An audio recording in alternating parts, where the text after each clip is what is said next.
আল্লাহ রাব্বুল আলামিন আমাদেরকে যে মুসলিম পরিবারে জন্মগ্রহণ করার তৌফিক দিয়েছেন, এই কৃতজ্ঞতা আমরা কিয়ামত পর্যন্ত সেজদায় পড়ে থাকলেও আদায় হবে না। কিন্তু মুসলমান আমরা যারা এখন উম্মতে মুহাম্মাদের অংশ, তাদের বেশিরভাগ এই চেতনাটা ভুলে গেছে যে আমরা মুসলিম, আমরা স্বতন্ত্র একটা জাতি। আমার আকীদা, আমার আমল, আমার ওঠা বসা, আমার চলাফেরা, আমার পরিবার, আমার ব্যবসা, আমার রাজনীতি, আমার রাষ্ট্রনীতি 8-10 জনের মতো হতে পারে না। আমি স্বতন্ত্র একটা জাতির অনন্য বৈশিষ্ট্য ধারণ করি, আমি একজন মুসলিম। এই গায়রতটাই আমাদের মধ্য থেকে আজকে উঠে গেছে। আল্লাহ পাক বলেছেন সূরা ইব্রাহিমের মধ্যে, লাইন শাকারতুম লাযীদান্নাকুম, যদি তোমরা আমার শুকরিয়া আদায় করো, কৃতজ্ঞ হও, আমি তোমাদের প্রতি আমার নেয়ামতকে বাড়ায় দেব ইনশাআল্লাহ। সুবহানাল্লাহ। ওয়া লাইন কাফারতুম, আর তোমরা যদি কুফরি করো, আমার নেয়ামতগুলোকে অস্বীকার করো, তাহলে জেনে রাখবো ইন্না আযাবি লাশাদীদ, আমার আযাব, আমার যে আযাব এটা অনেক কঠিন, এটা তোমরা নিতে পারবে না। সর্বপ্রথম যে নেয়ামতটা আমরা আজকে ভুলে গেছি সেটা হলো আল্লাহ পাক আমাদেরকে মুসলিম পরিবারে জন্মগ্রহণ করার তৌফিক দিয়েছে।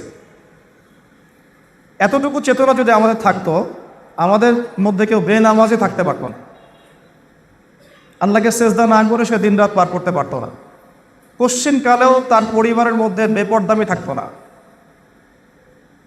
বাহিরের সংস্কৃতির অনুসরণ থাকতো না, তার অর্থ ব্যবস্থার মধ্যে সুদ থাকতেই পারতো না, সুদের কোনো স্থানই থাকতো না যদি তার চেতনা থাকতো আমি একজন মুসলিম। তার রাজনীতির মধ্যে বিজাতীয় কোনো দর্শন থাকতে পারতো না, সেদিকে মসজিদে সেজদাও করতো, বাইরে গিয়ে পশ্চিমা দর্শন ফলো করতো, এমনটা হতো না। সে আল্লাহ পাকের জমিন আল্লাহর খলিফা হওয়ার চেষ্টা করত, আল্লাহর জমিনে আল্লাহর খলিফা হওয়ার চেষ্টা করতো, কারণ এই উদ্দেশ্যে আমাদেরকে সৃষ্টি করা হয়েছে। স্মরণ করেন, সূরা বাকারার শুরুর দিকে পড়েছেন রমজান মাসে, ওয়াইজ ক্বালা রাব্বুকা লিল মালাইকা ইন্নী জাইলুন ফিল আরদি খলিফা। স্মরণ করুন হে নবী সেই সময়ের কথা যখন আমি আল্লাহ ফেরেশতাদেরকে বলেছিলাম যে আমি দুনিয়াতে আমার খলিফা পাঠাতে চাই। ফেরেশতারা কি বলেছিলেন? আতাজআলু ফিহা মান ইউফসিদু ফিহা ওয়া ইয়াসফিকুদ দিমা, আপনি কি এমন কাউকে দুনিয়ায় পাঠাতে চাচ্ছেন, এমন কাউকে পৃথিবীতে পাঠাতে চাচ্ছেন যে পৃথিবীতে গিয়ে ফিতনা ফাসাদ সৃষ্টি করবে, রক্তপাত ঘটাবে? অথচ আমরাই তো আপনার তাসবিহ পাঠ করছি।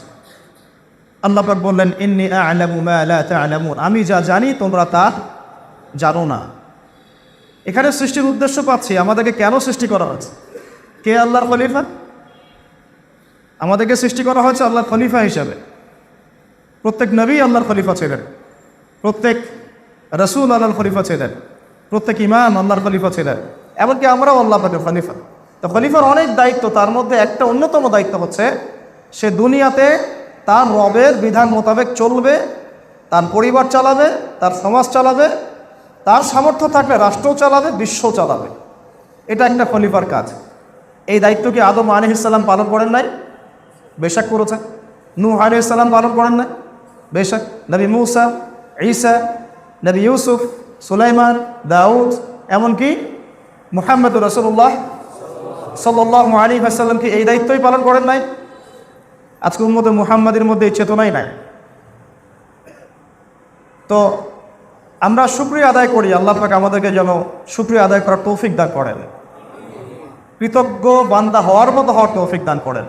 আল্লাহ পাক কিন্তু বলেছেন, এই শেষের দিকে আছে, শেষের 10 পারার মধ্যেই, যে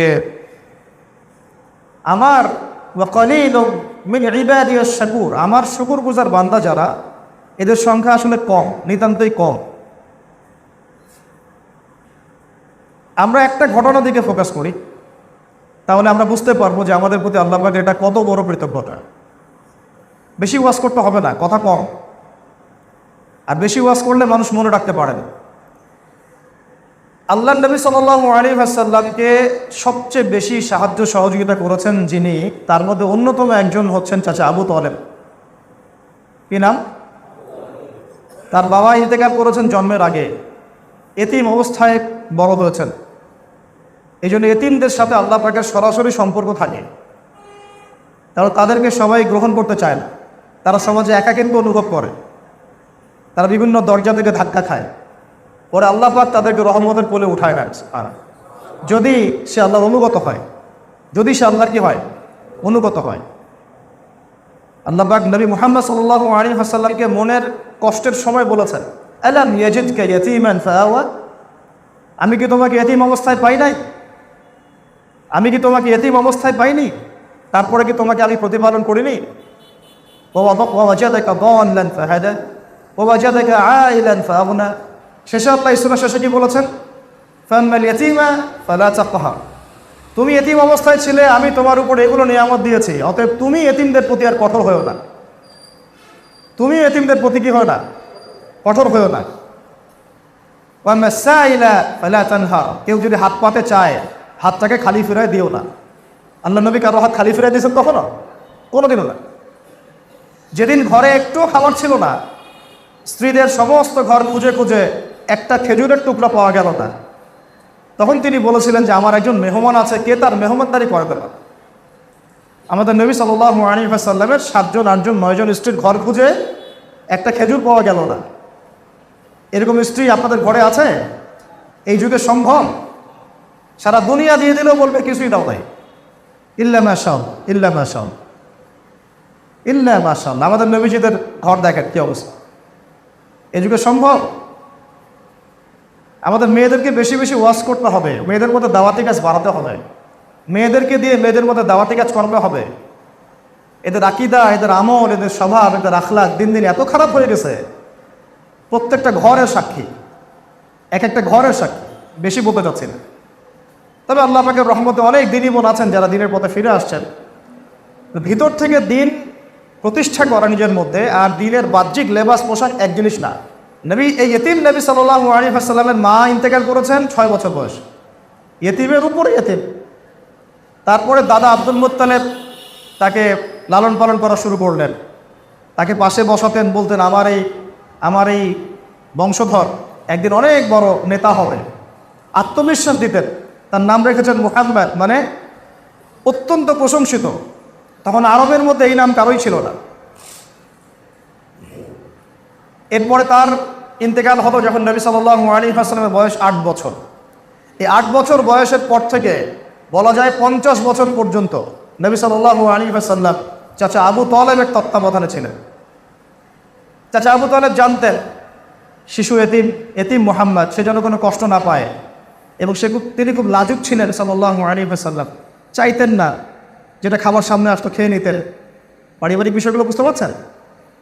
তখন তার চাচি, তার নাম ছিল ফাতিমা, আবু তালেবের স্ত্রীর নাম কি?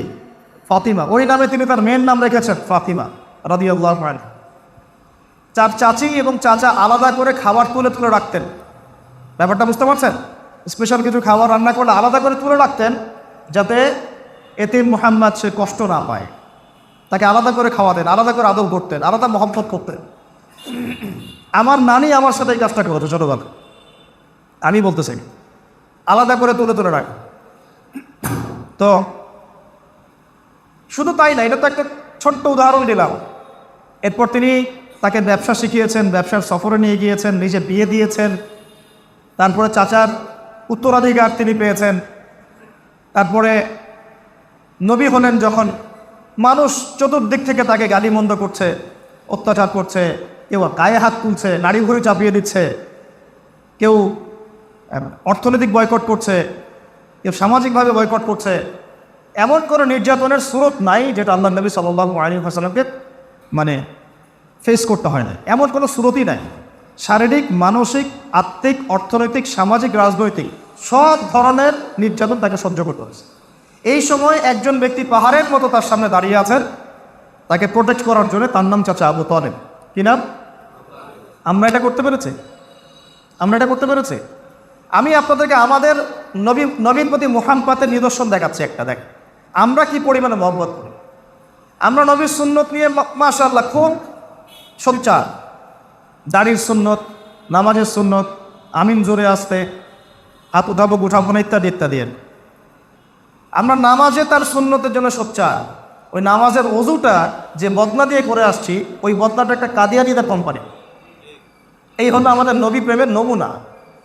আমাদের ইলম আমাদের ইমানের নমুনা হচ্ছে এই আজকের দেশে, আজকের বাংলাদেশে যারা নবী করিম সাল্লাল্লাহু আলাইহি ওয়াসাল্লামের পরেও নবুয়ত দাবি করেছে, তাদের সাথে আমাদের ব্যবসা, আমাদের বাণিজ্য, আমাদের চলাফেরা, আমাদের ওঠা বসা, আমাদের রিজিক, আমাদের দৈনন্দিন আসবাবপত্রগুলা, সুই থেকে নিয়ে শুরু করে বিমান পর্যন্ত মনে হয় তারা বানায় ফেলবে আর আমরা ওগুলো গ্রহণ করব। ওই টাকাগুলো তারা ওদের মতবাদ প্রচারে ব্যয় করতেছে। একটা অংশ। আমার ওস্তাদ একটা কথা বলতেন, এই ইতিকাফের 10 দিনে বলেছেন যে কয়েক প্রকারের কাফের হয়।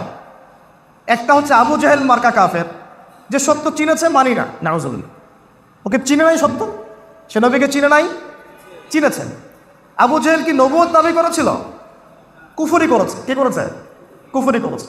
এক প্রকার কুফরি হচ্ছে মোনাফেক, আব্দুল্লাহ বিন উবাই, নবীকে চিনে নাই, চিনেছে, মদিনায় নবী এসেছেন দেখেছে, তার পিছনে নামাজও পড়েছে, নবীকে চিনেছে, কিন্তু বাইরে আবার স্বীকৃতিও দিয়েছে যে আমি মুসলিম, কিন্তু ভিতর থেকে ইসলামের ক্ষতি করে গেছে। এটা এক প্রকার কুফর। আল্লাহ পাক এই মুনাফিকদেরকে বলেছেন তারা জাহান্নামের অতল তলে থাকবে, তাই না? একদম আসফালা মিনান নার আছে না কোরআনে, ইন্নাল মুনাফিকিনা ফিদ দারকিল আসফালি মিনান নার, মুনাফিকরা একদম জাহান্নামের অতল তলে থাকবে। আবু জেহেলেরও তলে, আব্দুল্লাহ বিন উবাই। আর এক প্রকার কুফর দেখেন, মুসাইলামা কাযযাব, মুসাইলামাতুল কাযযাব, নাম শুনেছেন? এই ব্যক্তি নবী সাল্লাল্লাহু আলাইহি ওয়াসাল্লাম ইন্তেকালের পরে নবুয়ত দাবি করেছে। আবু বকর রাদিয়াল্লাহু আনহুর সময় এর বিরুদ্ধে যুদ্ধ হয়েছে এবং ওই ইয়ামামার যুদ্ধে বহু হাফেজে কোরআন সাহাবীও শহীদ হয়েছে। তারপরে কিন্তু কোরআন সংকলনের বিষয়টা এসেছে এই পৃষ্ঠা আকারে, এভাবে মাসহাফে সংকলনের বিষয়টা ইয়ামামার যুদ্ধের পরেই সাহাবীদের মধ্যে এসেছে যে আমরা একটা মাসহাফে সংকলন করি। কারণ হাফেজে কোরআনটা এভাবে নিহত হতে থাকলে, শহীদ হতে থাকলে, কোরআন যদি আবার কিছু হয়ে যায়, নাউজুবিল্লাহ। এটা হচ্ছে সবচেয়ে বড় প্রকারের কুফর, যে আবু জেহেল মার্কা কুফরি না, আব্দুল্লাহ বিন উবাই মার্কা কুফরি না, একেবারে মুসাইলামাতুল কাযযাব মার্কা কুফর।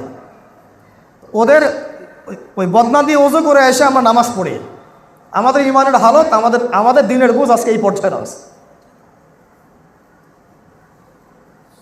বলবো কি লা ইলাহা ইল্লাল্লাহ মুহাম্মাদুর রাসূলুল্লাহ, কি বলবো সাল্লাল্লাহু আলাইহি ওয়াসাল্লাম।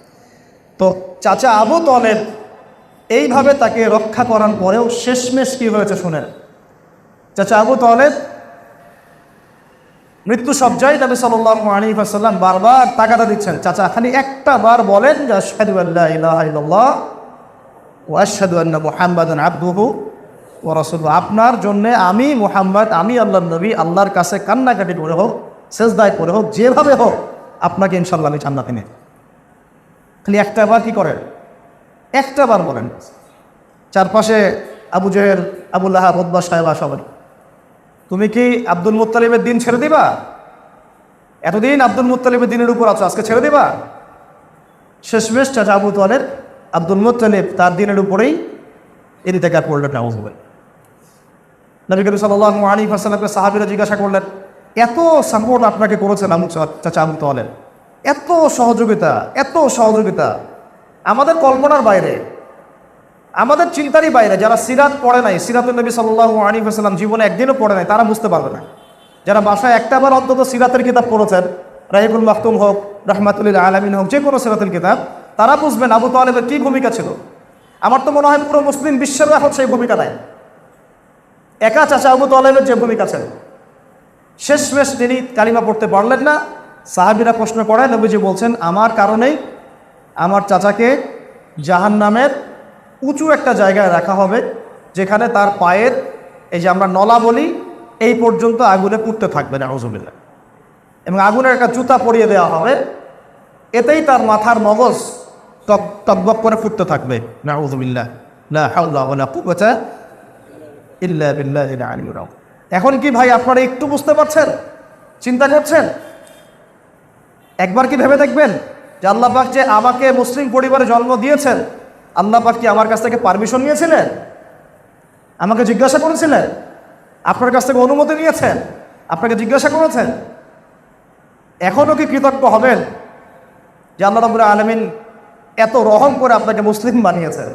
সেই মুসলিমের চলাফেরা দেখেন, রমাদান মাসেও নামাজ ছিল না অনেকের, রোজার ভাব ঠিক মতো ছিল না, রমাদান মাসেও কোরআন আগলায় ধরতে পারলো না, কোরআন তেলাওয়াতটুকু শিখতে পারলো না, রমজানে কোরআনের খেদমত করতে পারলো না, রমজানেও যাকাত দেয় নাই, রমাজানেও সুদ খেয়েছে, নাউজুবিল্লাহ। রমাজানেও ঘুষ নিয়েছে। কত কত মানুষ ঘুষ নিয়েছে রমাজানে। রমাজানে কত জেনা করা হয়েছে, নাউজুবিল্লাহ। রমাজানে কত মানুষ মাপে কম দিয়েছে। রমাজানে আমরা কত প্রতারণা করলাম আল্লাহর সাথে। কিন্তু রমাজানে আমাদের নতুন জামা চাই, নতুন বাড়ি চাই, নতুন গাড়ি চাই, নতুন গহনা চাই, নতুন থ্রি পিস চাই। যেন ঈদের দিন মনে হয় এদের জন্যই। এদের সাথে ঈদের খুশির কোনো সম্পর্ক নাই। এই মানুষদের সাথে ঈদের খুশির কি নাই? কোনো সম্পর্ক নাই। তাদের জন্য ঈদ উল ফিতর ছিল, এই খুশি ছিল, ক্ষমা ছিল, যারা রমাজানের হক আদায় করতে পেরেছে, সওম ঠিকঠাক মতো রেখেছে, কুরআন ঠিকঠাক মতো পড়েছে, মানুষকে পড়িয়েছে, ইবাদতের পাবন ছিল, তাহাজ্জুদ পড়েছে, তারাবির হক আদায় করেছে, কাউকে কষ্ট দেয়নি, দান সদকা করেছে, বেশি বেশি জিকির করেছে, যাকাত ফিতরাগুলো আদায় করেছে। আল্লাহর কাছে ভয়ও ছিল, আশাও ছিল। ইনশাআল্লাহ আল্লাহ রাব্বুল আলামিন জানতো এই বান্দাদেরকে মাফ করে দিলেন। আমাদের সবাইকে আল্লাহ রাব্বুল আলামিন মুসলিম পরিবারে জন্মগ্রহণ করতে পারার হকটা আদায় করার তৌফিক দেয়। আরেকটা অংশ বলতে চাই, সেটা হচ্ছে নবী করিম সাল্লাল্লাহু আলাইহি ওয়াসাল্লামের উম্মত হওয়ার সৌভাগ্য। কি বললাম বলেন? নবী সাল্লাল্লাহু আলাইহি ওয়াসাল্লামের উম্মত হওয়ার সৌভাগ্য। আজকে দুটো বিষয় খালি আপনাদেরকে খুতবায় আমি আপনাদের মাথায় দিতে চাচ্ছি, বাকিটা ইনশাআল্লাহ এমনি গুছিয়ে আসবে যদি এই দুটো বিষয় আপনারা বুঝতে পারেন, আয়ত্ত করতে পারেন, কলিজায় ধারণ করতে পারেন। যে এক, আমি আল্লাহ পাকের বান্দা, আল্লাহ পাক আমাকে মুসলিম বানিয়েছেন, মুসলিম পরিবারে জন্ম দিয়েছেন। আমার চলাফেরা 8-10 জনের চলাফেরা এক হতে পারে না। আমার চলাফেরা হচ্ছে কোরআন। আমার চলাফেরা কি? সত্যি কথা বলতে আমাদের কারো চরিত্রই কোরআনের মতো এখন নাই, এটাই সত্য কথা। কিন্তু আল্লাহ পাকের কাছে আমরা তৌফিক চাই, আল্লাহ যেন আমাদেরকে সেরকম চরিত্র ধারণ করার তৌফিক দেন। দ্বিতীয় বিষয়টা এটা যে নবী সাল্লাল্লাহু আলাইহি ওয়াসাল্লামের উম্মত হতে পারার সৌভাগ্য। দেখেন, কিয়ামতের মাঠে মানুষ উঠবে, আমরা উঠব। বহু গুনাহগার মানুষ, কেউ সুদ খেয়ে ফেলছে, বা কেউ ধরেন যে জেনা করে ফেলছে, কেউ হয়তো আরও বড় বড় কবিরা গুনাহ করে ফেলছে, গীবত, তহমত ইত্যাদি ইত্যাদি। আমরা সবাই কবিরা গুনাহগার, আল্লাহ পাক যেন আমাদেরকে মাফ করে। তো কবিরা গুনাহগার মানুষ যখন কিয়ামতের মাঠে অন্তদন্ত হয়ে ঘুরতে থাকবে, হাউজে কাউসারের পানির জন্য, একটু পানির জন্যে, একটু তৃষ্ণা নিবারণের জন্যে, শাফাআতের সুপারিশের জন্যে, নবী মুহাম্মদ সাল্লাল্লাহু আলাইহি ওয়াসাল্লাম নিজের হাতে তার উম্মতকে পানি পান করাবেন। তিনি নিজে সেজদায় পড়ে যাবেন, কান্নাকাটি করতে থাকবেন। আল্লাহ পাক তখন তাকে যে তাসবিহ শেখাবেন সেটা পড়তে থাকবেন। আল্লাহ রাব্বুল আলামিন তাকে বলবেন, মাথা উঠাও, কি চাও বল। নবী করিম সাল্লাল্লাহু আলাইহি ওয়াসাল্লাম তখন বলবেন, আল্লাহ আমার উম্মত, আল্লাহ আমার উম্মত, আল্লাহ আমার উম্মত। সমস্ত নবীগণ যেদিন বলতে থাকবেন, ইয়া নফসি, হে আমার নফস, আল্লাহ আমার নফস, আল্লাহ আমার নফস। আমাদের নবী মুহাম্মদ সাল্লাল্লাহু আলাইহি ওয়াসাল্লাম বলতে থাকবেন, হে আল্লাহ আমার উম্মত, হে আল্লাহ আমার উম্মত, হে আল্লাহ আমার উম্মত। আল্লাহ রাব্বুল আলামিন তাকে শাফাআত করার, সুপারিশ করার অনুমতি দিবেন। তারপর তিনি শাফাআত করবেন, সুপারিশ করবেন। অগণিত কবিরা গুনাহগার আল্লাহর বান্দাদেরকে তিনি জান্নাতে নিয়ে যাবেন। যার অন্তরে লা ইলাহা ইল্লাল্লাহ মুহাম্মাদুর রাসূলুল্লাহ ঠিক ছিল, এই মানুষগুলো জান্নাতে যাবে। এখন সেই নবী মুহাম্মদ সাল্লাল্লাহু আলাইহি ওয়াসাল্লাম যিনি সুপারিশ করবেন, যিনি সুপারিশ করবেন, যিনি হাউজে কাউসারে পানি পান করাবেন, যাকে আল্লাহ পাক ইখতিয়ার দিয়েছিলেন দুনিয়াতে দোয়া করে নাও, তুমি একটা দোয়া চেয়ে নাও। সমস্ত নবী সেই দোয়া চেয়ে নিয়েছে দুনিয়ার জন্য। নবী সাল্লাল্লাহু আলাইহি ওয়াসাল্লাম এটা অবশিষ্ট রেখেছেন উম্মতের জন্য কিয়ামতের পর। রাতের বেলা কেঁদেছেন, বলেছেন যে আমার ভাইদেরকে যদি দেখতে পারতাম। সাহাবীরা বলেছেন, কারা আপনার ভাই? আমরা কি আপনার ভাই না? নবীজি বলছেন, তোমরা আমার সাহাবী, আমার ভাই তারা যারা তোমাদের অনেক পরে আসবে, তোমাদের পরে আসবে, আমাকে না দেখেই আমার প্রতি ঈমান নিয়ে আসবে। বলতে থাকলে এটা নিয়ে 1 ঘন্টা বলা যাবে, কিন্তু কথা হচ্ছে নবী সাল্লাল্লাহু আলাইহি ওয়াসাল্লামের উম্মত হওয়ার এই যে সৌভাগ্য, অনেক নবীগণ আশা করতেন যে আমরা শেষ নবীর উম্মত হব। এমনকি ইহুদি জাতি যাদের সাথে আমাদের এত দ্বন্দ্ব চলছে, এরাও মদিনায় ঘাটে গেলে কেন বসেছিল? ওরা শেষ নবীর উম্মত হওয়ার আশায় বসেছিল। শেষ নবী যখন বনু ইসমাইল থেকে আসছে, তারা আর মানে না। তারা মনে করে না, বনু ইসমাইল থেকে না, বনু ইসমাইল থেকে আসতে হবে। হতভাগা জাতি, হতভাগা ইহুদির জাতি। এই জন্য আল্লাহ পাক বলেছেন, মাগদুব গায়রিল মাগদুবি আলাইহিম ওয়ালাদ-দাল্লিন। এরা মাগদুব, গজবপ্রাপ্ত। এরা ঈসা আলাইহিস সালামকেও স্বীকার করে নাই, ঈসা ইবনে মারিয়াম ছিল মেসিহ, তারা মেসিহকে চিনতে ব্যর্থ হয়েছে। আবার শেষ একটা রাস্তা খোলা ছিল যে শেষ নবী মুহাম্মদ সাল্লাল্লাহু আলাইহি ওয়াসাল্লামের আনুগত্য করে আল্লাহর কাছে ফিরে আসবে, ওইটাও তারা কি করেছে? হারিয়ে ফেলেছে। এরপরে ইয়াহুদ থেকে হয়েছে বান্দুক, অভিশপ্ত, এরাই হবে দাজ্জালের অনুসারী এবং এরাই দাজ্জালের সাথে দেখবেন এই বিশ্বের মধ্যে একেবারে ত্রাস সৃষ্টি করে ফেলবে, যেটা অলরেডি তারা করা শুরু করছে। ওইদিকে যাচ্ছি না, আলোচনার টপিক অন্যদিকে চলে যাবে। নবী সাল্লাল্লাহু আলাইহি ওয়াসাল্লামের উম্মত হতে পারাটার জন্য অনেক নবীগণ আক্ষেপ করতেন, আশা করতেন। নবীগণ কি করতেন? আশা করতেন। এখন আপনাকে আমি জিজ্ঞাসা করতেছি, আমি জিজ্ঞাসা করতেছি, আল্লাহ পাক কি আমাকে জিজ্ঞাসা করেছিলেন যে তোমাকে কোন নবীর উম্মত বানাবো? বলেন। এবং উম্মতে মুহাম্মাদির মধ্যে অন্তর্ভুক্ত করব, তোমাকে উম্মতে মুহাম্মাদের মধ্যে খ্রিস্টান বানাবো, না ইহুদি বানাবো, না মুশরিক বানাবো, না কাদিয়ানি বানাবো, না শিয়া বানাবো, কি বানাবো? আল্লাহ পাক কি আমাকে জিজ্ঞাসা করেছিলেন? এরাও কিন্তু উম্মতে মুহাম্মাদির মধ্যে, ইহুদি এবং নাসারা এবং মুশরিক মাজুস, এরাও কিন্তু উম্মতে মুহাম্মাদের মধ্যেই, কিন্তু এরা উম্মতে ইজাবা না, এরা উম্মতে দাওয়াত, এদের প্রতি দাওয়াত দেওয়া হয়েছে। এরা ইতাআত করে কবুল করে নাই। এরা কি করে নাই?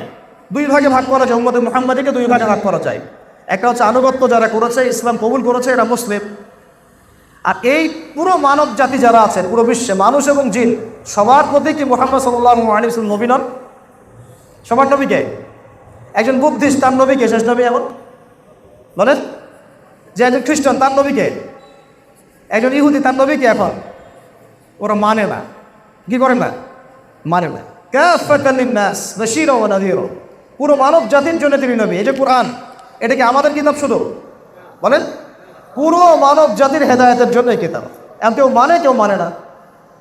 কেউ মানে মেনে মুসলিম হয়, কেউ মুখে মানে মনে মনে মানে না, সে মুনাফিক হয়।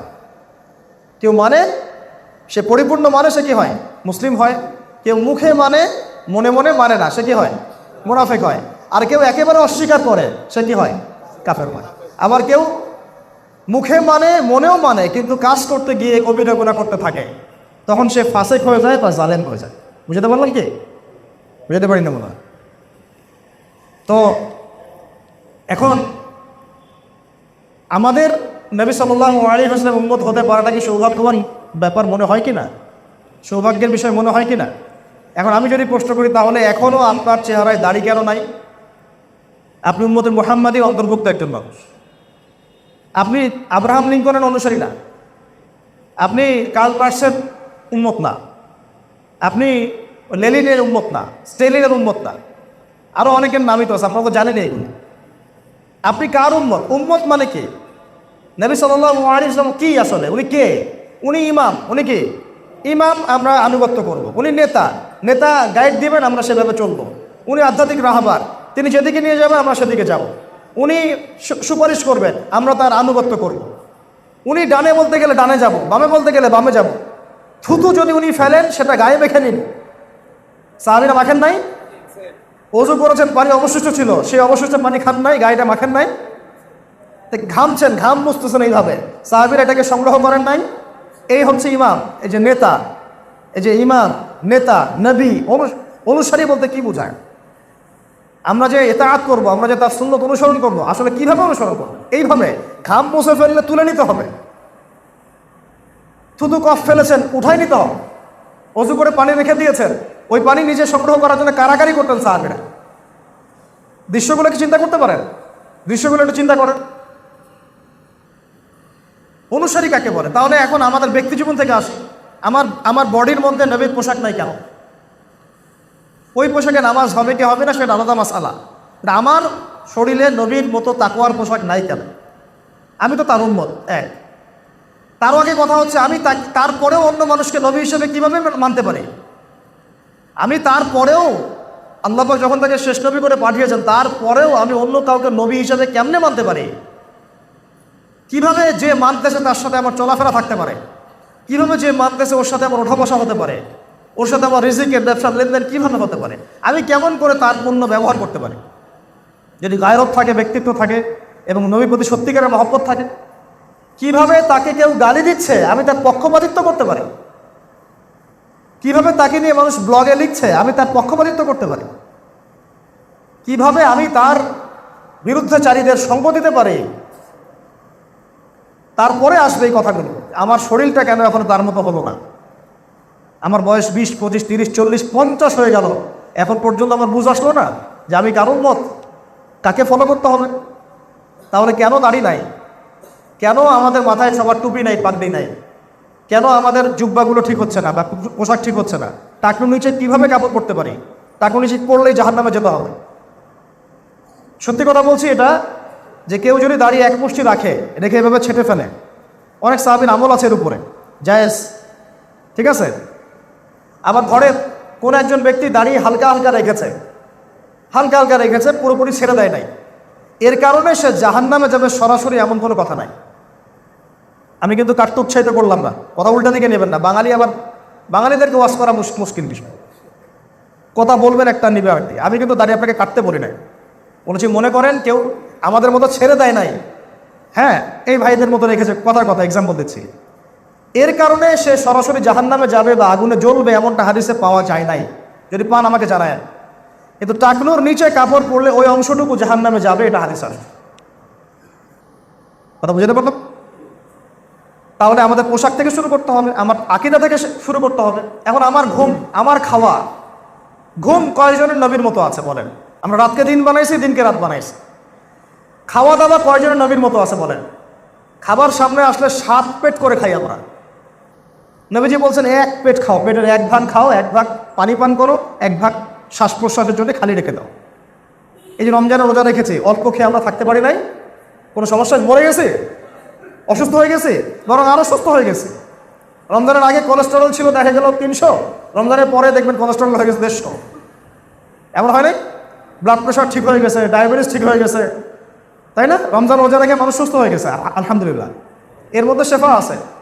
চীনের না জাপানের একজন বিজ্ঞানী গবেষণা করেছিলেন রমজানের কোষের উপরে, রোজা রাখার উপরে, ফাস্টিং থেরাপি, নোবেল পুরস্কার পাইছে। আর আল্লাহ পাক সেটা আমাদেরকে এমনি দিয়ে দিয়েছেন রমজানের মধ্যে দিয়ে, সুবহানাল্লাহ। এরপরে সপ্তাহে 2 দিন রোজা রাখার কথা আসছে হাদিসে, মাসে 3 দিন রোজা রাখার কথা আসছে। তো কথা হচ্ছে আমরা কেন খাওয়া দাওয়ার মধ্যে ঠিক হতে পারতেছি এটা? তারপরে আমাদের মুআমালাত, এই যে আমাদের পরিবারগুলোর দিকে তাকান, পরিবারের মধ্যে কি সত্যি সব সুন্নত আছে? আমরা এখন পরিবারগুলোকে বলি ওই দিনগুলো কতই ভালো ছিল যে আমরা সবাই একটা থালে সবাই একসাথে বসে খাইতাম। এখন এত ব্যস্ততা, এখানে সফর, আমরা একসাথে থালে খেতেও পারি, কিন্তু সুন্নত একসাথে ভাইরা মিলে, পরিবারের সবাই মিলে বসে খাওয়া, হৃদ্যতা বাড়ে, মহব্বত বাড়ে, খাবার ভাগাভাগি করে খাওয়া। পারিবারিক বন্ধন একটা নিয়ামত। এই বন্ধন আল্লাহ যাদেরকে দিয়েছেন তারা সৌভাগ্যবান, তারা খুশনসিব। অনেক নবীদের ভাগ্যেও পরিবারের কষ্ট ছিল, অনেক নবীদের ভাগ্যেও। নূহ আলাইহিস সালাম একদম দুর্দান্ত নবী, উলুল আজম নবীদের মধ্যে একজন। 5 জন নবীকে উলুল আজম নবী বলা হয়, তার মধ্যে তিনি একজন। তার স্ত্রী তার কথা শুনতো না, তার দাওয়াত কবুল করে নাই, তাকে নিয়ে সংসার করেছেন তিনি, সুবহানাল্লাহ। লূত আলাইহিস সালাম, কওমে লূত, ওই যে ট্রান্সজেন্ডার, এদের সমকামীগুলো যেগুলো রেইনবো ফ্ল্যাগ নিয়ে ঘুরে বেড়ায়, এদের কারণে বাংলাদেশে আল্লাহর গজব নেমে আসতে পারে। এদের কারণে বাংলাদেশে আল্লাহ মাফ করুক আমাদেরকে, আল্লাহ আমাকে হেফাজত করুক, তওবা করে ফিরে আসার তৌফিক দান করুক। আমাদের ভয় হয় এই মানুষগুলোর কারণে আল্লাহর গজব নামতে পারে। সমকামিতা, আল্লাহর সাথে প্রকাশ্য যুদ্ধ। সুদভিত্তিক ব্যাংকিং সিস্টেম, আল্লাহর সাথে প্রকাশ্য যুদ্ধ। কথাগুলো বলতে হবে কাউকে না কাউকে, আপনাদেরকে জানতে হবে, মানেন না মানেন শুনতে হবে, পরে আপনার হিসাব আপনার, আমার হিসাব আমার। লাকুম দীনুকুম ওয়ালিয়া দীন, ঠিক আছে, কিন্তু বলতে হবে কাউকে। আমাদের সবাইকে বলা উচিত, আমাদের সবার কথা বলা উচিত, অন্ততপক্ষে কথাটুকু বলা উচিত। এটা হারাম, কবিরা গুনাহ, এত বড় গুনাহ যার কারণে আল্লাহ পাক কওমে লূতকে একদম পাথর নিক্ষেপ করে হত্যা করেছেন, মানে ধ্বংস করেছেন।